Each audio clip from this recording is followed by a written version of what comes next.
இலங்கை அணிக்கு எதிரான ஒருநாள் தொடரில் ரோஹித் மற்றும் கோலி ஓய்வெடுக்க விரும்பியதாகவும், ஆனால் பயிற்சியாளர் கம்பீர் முடிவால தான் அவங்க 2 பேரும் இந்த தொடரில் விளையாடி வர்றதா இந்திய முன்னாள் வேகப்பந்து வீச்சாளர் ஆஷிஷ் நெஹ்ரா குற்றம் சாட்டியிருக்கார்.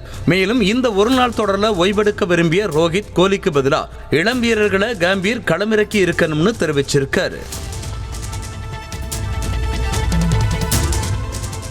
இரண்டாவது ஒருநாள் போட்டியில இந்திய அணியை வீழ்த்தி இலங்கை வெற்றி பெற்றாங்க.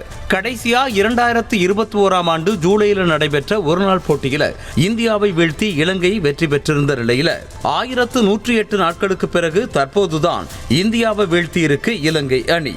இடைப்பட்ட காலத்துல நடைபெற்ற போட்டிகள்ல அனைத்திலையுமே இந்திய அணியே வெற்றி பெற்றிருக்கு.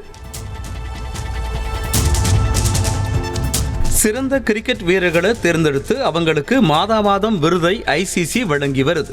இந்த நிலையில ஜூலை மாதத்திற்கான சிறந்த கிரிக்கெட் வீரர்களுக்கான பரிந்துரைகளை அறிவிச்சிருக்காங்க ஐசிசி. அதுல இங்கிலாந்து வீரர் கஸ் அட்கின்சன், ஸ்காட்லாந்து வீரர் சார்லி இடம்பெற்றிருக்க நிலையில இந்திய அணி வீரர் வாஷிங்டன் சுந்தரையும் சிறந்த வீரருக்கான பட்டியலுக்கு ஐசிசி பரிந்துரைச்சிருக்கு.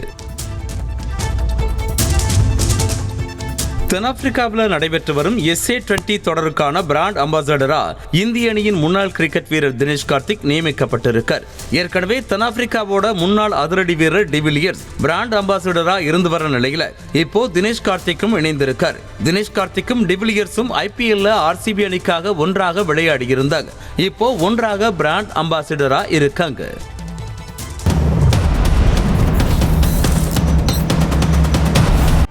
செய்திகளை உடனுக்குடனும் துல்லியமாகவும் தெரிந்து கொள்ள சப்ஸ்கிரைப் பண்ணுங்க.